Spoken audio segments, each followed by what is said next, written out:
Evening, everybody, and welcome along to this edition of Heroes and Icons, a new weekly program brought to you by Lyra Media in conjunction with Blue Sky Broadcasting and Media Services Limited, broadcasting from our studios here in the Midwest. We have an email to go with it if you want to make any comments on Heroes and Icons and the ones you have seen and the ones you're about to see. Let us know if you have any suggestions for the show. Info@lyrmedia.tv is our email, and our tagline is wherever you are, we're here. Now, obviously, with a show like this, Heroes and Icons, there'll always be people we won't get to, or I don't know, really.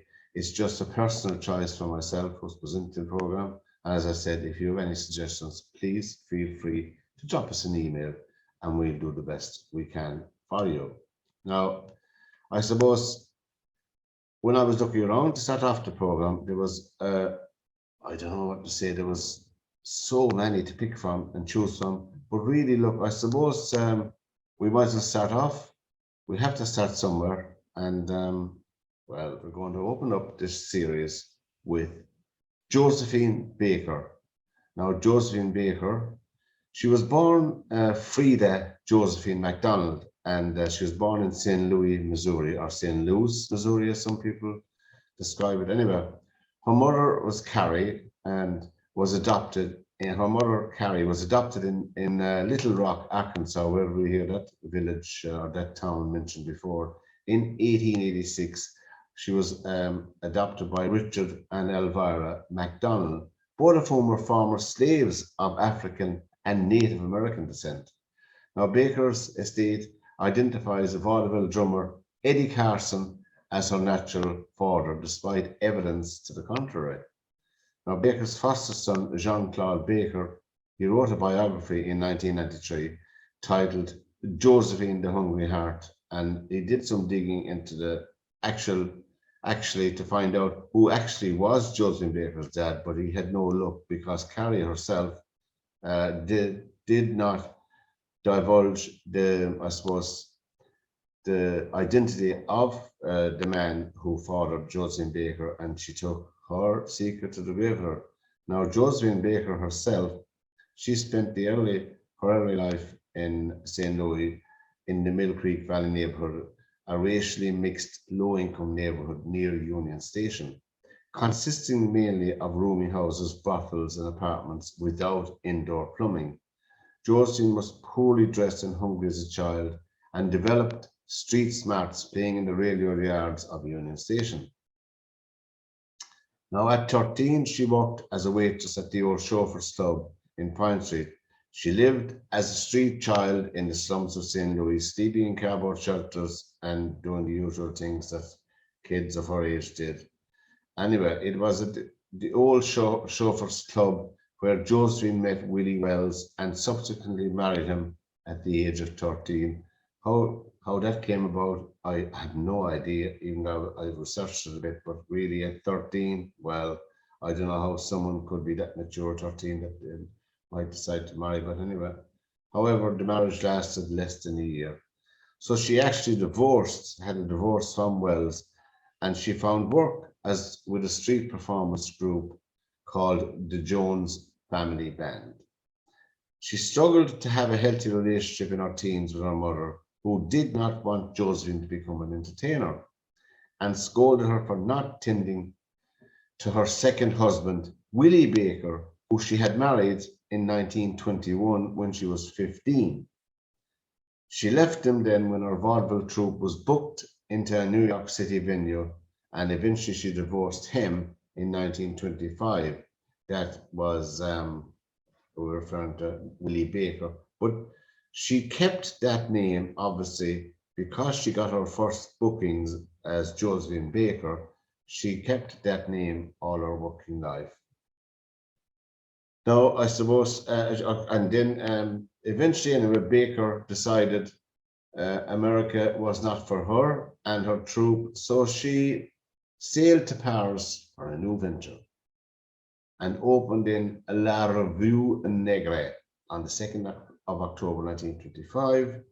And in a 1974 interview with The Guardian, Baker explained that she obtained her first big break in the bustling city. No, she says, I didn't get my first break on Broadway.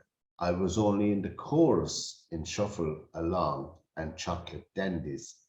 I became famous first in Europe in the 20s, sometimes referred to as the Roaring Twenties. And from the photographs you're seeing there going up as I'm speaking about her, she was an absolutely beautiful woman, no doubt about that. She said, I couldn't stand America, and I was one of the first colored Americans to move to Paris. And and there was another famous American there called Bricktop, and we'll come to her later on, was there as well. So herself and her were the only two, and we had a marvelous time. We became firm friends. Of course, everyone who was anyone knew Bricky, and they got to know then Miss Baker as well, through Bricky. So she became an instant success in Paris for erotic dancing and for appearing practically nude on stage. And of course, as you can see there from the photograph of her famous banana costume, well, that was pretty, I suppose, daring for the 1920s. But I certainly not, I suppose, in Paris, which was always very forward thinking and always very, I suppose, challenging, artistically speaking, and people could express themselves, I suppose, more openly and more harmoniously in Paris, because really she became an instant success, as I said, for her erotic dancing. And after a successful tour of Europe, she broke her contract and returned to France in 1926 to star at the Folies Bergère, setting the standard for her future acts. And I suppose, as I mentioned before, the famous banana skirt was all the rage, And in 1929, Baker became the first African American to visit Yugoslavia while on tour in Central Europe via the Orient Express. In Belgrade, she performed at the luxurious venue in the city, and she included Piero Klim into her routine as a nod to local culture. However, some of her shows were cancelled due to opposition from local clergy and the so-called morality police. They had those in those days as well. And I suppose sometimes they're necessary, but who knows? Anyway, during the period, she scored the most successful songs. She was a recording artist as well and had, I suppose, recorded for 4 or 5 different labels down through the years. And she had quite a nice voice, in my opinion, anyway. And you can get all her music is still available today for your pleasure if you want to listen to it. And I was listening to some of it today and yesterday, and I liked some of her stuff. There's no doubt about that. And during this period, she scored her most successful song, J'ai deux amours, 1931. She starred in 3 films which found success only in Europe. And she was the first Black actress to appear ever in film. And it was a silent film in 1927, and the title was Siren of the Tropics. And you can still look it up and Google it and you can see it. She appeared in 1934 in Zuzu and in 1935 in Princess Tam Tam. And she starred in Force Alert in 1940. Under the management of Abettino, Baker's stage and public persona, as well as her singing voice, were transformed. And in 1934, she took the lead in a revival of Jacques Offenbach's opera La Creole, which premiered in December of that same year for a 6-month run in Paris. Now, despite her popularity in France, Baker never attained the equivalent reputation in America. Her star turn, I suppose, in the 1936 revival of the Ziegfeld Follies on Broadway generated less than impressive box office numbers. And later in the run, she was replaced by Gypsy Rose Lee. I suppose some of you remember her, the famous Gypsy Rose Lee. Time magazine referred to her as a Negro wench whose dancing and singing might be topped anywhere outside of Paris, while other critics said her voice was too thin and dwarf-like. She returned to Europe heartbroken, and these, I suppose, descriptions of her were very, very harsh. So it contributed very much to Josephine Baker becoming a legal citizen of France and giving up her American citizenship. So she returned to Paris in 1937 and she married a French industrialist, Jean Lyon, and became a French citizen. They were married in the French town of Chevillot-le-Grand in a wedding presided over by the mayor, Jamie Schmidt. There you go now. Anyway, when France declared war on Germany in 1939 in response to the invasion of Poland, Josephine Baker was recruited by the Du Barreau, the French military intelligence agency, as an honorable correspondent in inverted commas.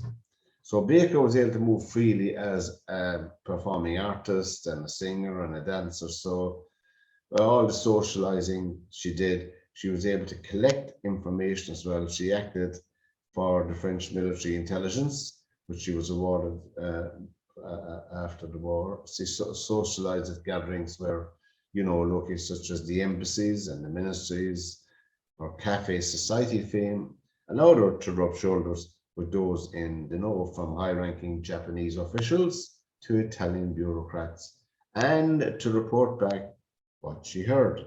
She attended parties and gathered information at the Italian embassy without raising suspicion. Anyway, the Germans eventually invaded France, and Baker left Paris and went down to the Chateau de Melendez, her home in Dordogne department in the south of France. And she also provided shelter for people who were eager to help the French effort. And the effort was led by Charles de Gaulle, and she organized to supply them with visas as well. So as an entertainer, of course, Baker had a free hand to move around Europe, visiting neutral nations while she moved around, like Portugal, and as well as some countries in South America. She carried information for transmission to England about airfields, harbours, and German troop concentrations in the west of France. So there you go. Later in 1941, she and her entourage went to French colonies in North Africa, where she performed as well. And she continued her work through the French resistance. That's Josephine Baker. As you can see from some of the photographs, she was quite a figure as well. And indeed, she then, of course, married, which was her final marriage, her last marriage, her fourth marriage, to French composer and conductor Joe Bouillon. And it ended around the time that Baker adopted her 11th child. Of course, we must also not forget Josephine Baker herself had 12 children. When I say she had 12 children, she adopted 12 children and looked after them and all of that. And you can read about that, I suppose, in the further biography of hers. But really, suffice to say that she had a wonderful, loving, warm heart, and never lost that warmth and love for her children and her family all through her life, Now, of course, she sang jazz with the jazz groups that visited Paris, mainly, and visited France, and an awful lot of them from the United States, like Dizzy Gillespie and figures like that, and Miles Davis and Count Basie, and all the who's who in jazz came to visit. And of course, Josephine Baker was at the heart of the Paris Society at the time. Now, in 1952, she was hired to crown the Queen of Cavalcade of Jazz for the famed 8th Cavalcade of Jazz concert held at Wrigley Field in Los Angeles, which was produced by Leon Hefflin. Also featured performed that day were Roy Brown and his Mighty Men, Anne-Marie Winburn, Tony Harper, Louis Jordan, Jimmy Witherspoon, and Jerry Wallace. You can read about that in your own spare time. And in January 1966, Fidel Castro invited Baker to perform in Havana, Cuba, at the seventh anniversary celebrations of his revolution. Our spectacular show in April of that year broke all attendance records. And in 1968, Baker visited Yugoslavia and made appearances in Belgrade and Skopje. In her later career, Baker faced financial trouble. Nobody wants me, they've forgotten me, but family members encouraged her to continue performing.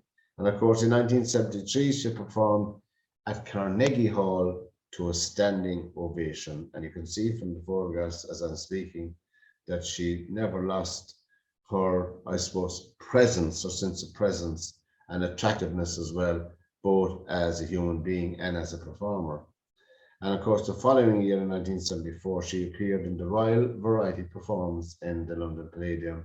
And you can look up, there's some footage that you can find. And then at the Red Cross Gala celebrating 50 years in French show business. Of course, she was very heavily involved as well for civil rights, and she supported a huge supporter of the civil rights movement during the 1950s in the United States. And when she arrived in New York with her husband Joe, they were refused reservations at 36 hotels because of racial discrimination.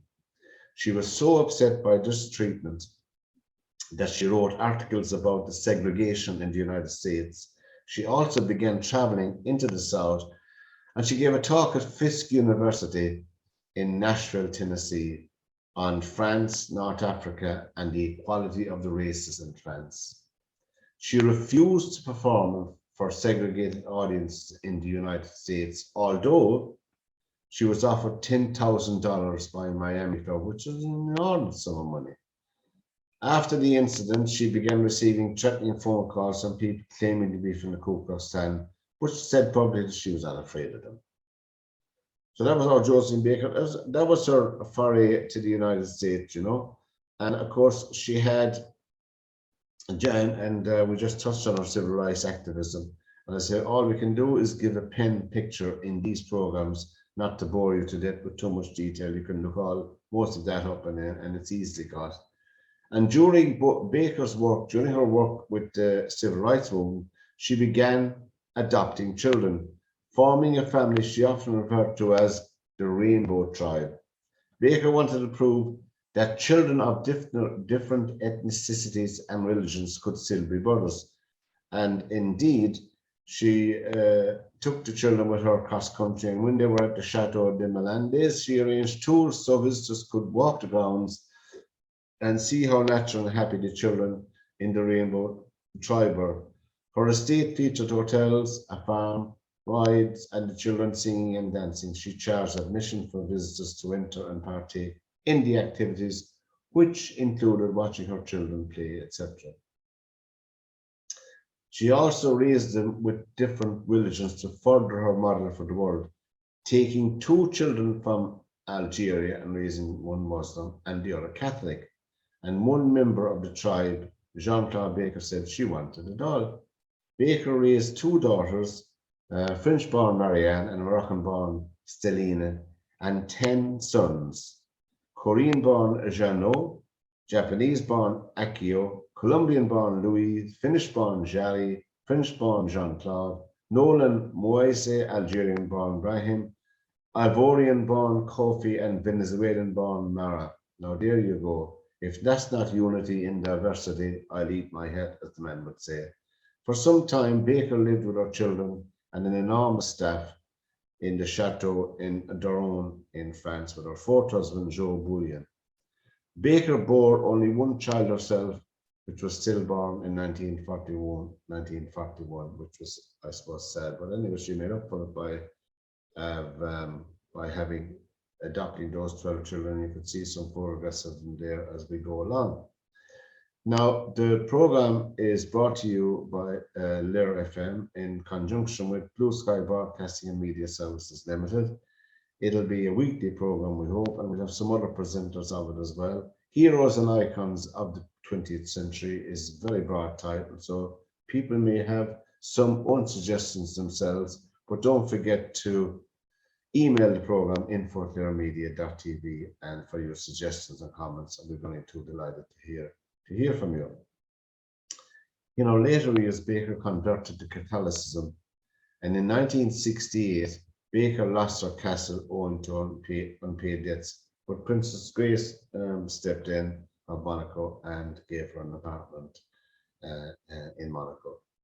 Baker actually was back on stage at the Olympia in Paris, a place I know well myself, in 1968, and in Belgrade and Carnegie Hall in 1973, and again at the Royal Variety Performance in 1974. And in Baker starred in a retrospective review at the Bobino in Paris, Josephine at Bobino in 1975, celebrating 50 years in show business. The review, financed notably by Prince Rainier and Princess Grace and Jackie Kennedy Onassis, opened to rave reviews in 1973. We're talking about. Demand for seating was such that fold-out chairs had to be added to accommodate spectators. The opening night audience included Sophie Loren, Mick Jagger, Shirley Bassey, Diana Ross, and Liza Minnelli. 4 days later, Josephine Baker was found lying peacefully in her bed, surrounded by newspapers with glowing reviews of her performance. She was in a coma after suffering a brain hemorrhage. She was taken to the Petite Salpêtrière, I hope I'm saying the hospital, where she died, aged 68, on the 12th of April, 1975. She received a full Catholic funeral and the only American-born woman to receive full French military honors at her funeral. Baker's funeral was the occasion of a huge procession, and after a family service at the local church in Monte Carlo, Baker was buried in Monaco's cemetery, the main cemetery in Monaco. I suppose it's easy to forget the time she lived in, which was hugely challenging for women, particularly, and particularly for a Black woman in America. And that's why you can understand why she renounced her American citizenship and went to Paris, where it didn't matter what color she was or who she was. She was a performer, a singer, a dancer, a civil rights activist, and indeed worked for the French resistance as well. I just don't know how she fitted everything into her life, but she did, and raised 12 children to boot as well. I don't know, I suppose for some of you who may be coming to Josephine Baker for the first time, there's the Josephine Baker place in Paris is named after her as well. If you're ever in Paris, you can look it up there as well, you know. And she, as I said, that was named after her. She was also being inducted in the St. Louis Walk of Fame on 29th March 1995 into the Hall of Fame Missourians. St. Louis Channing Avenue was renamed Josephine Baker Boulevard, and a wax sculpture of Baker is on permanent display at the Griot Museum of Black History. In 2015, she was inducted into the Legacy Walk of Chicago, Illinois. The Piscine Josephine Baker is a swimming pool along the banks of the Seine in Paris named after her. So there you go. That was our little pen thumbnail of the life and times of Josephine Baker. I remember reading about her back in the 1970s, but I had lost track of, and indeed I had lost track of her wonderful recordings, which you can look up. And I suppose that's what I'm looking for. Take in again, and her recordings are still available anyway for around the place. And she's quite a nice singer. She did a few nice versions of some old standards as well, you know. And on Thursday, 22nd of November, just before we finish up completely, in November 2018, a documentary titled Josephine Baker, The Story of an Awakening, directed by Ilan Navarro, premiered at the French Film Festival. And that particular documentary, you can look it up, Josephine Baker, The Story of an Awakening. It includes some rare archival footage that has never been seen before, with particular fabulous music and narration. So that's it. I'll leave you with that, lads. Josephine Baker, The Story of an Awakening, that document that came out in 2018. Look it up and enjoy the wonderful, warm, fantastically talented artist that was Josephine Baker. This is Pat Barry for Lyra FM, brought to you by Blue Sky Broadcasting Media Services. And from this edition of Heroes and Icons, till we meet again, goodbye and God bless.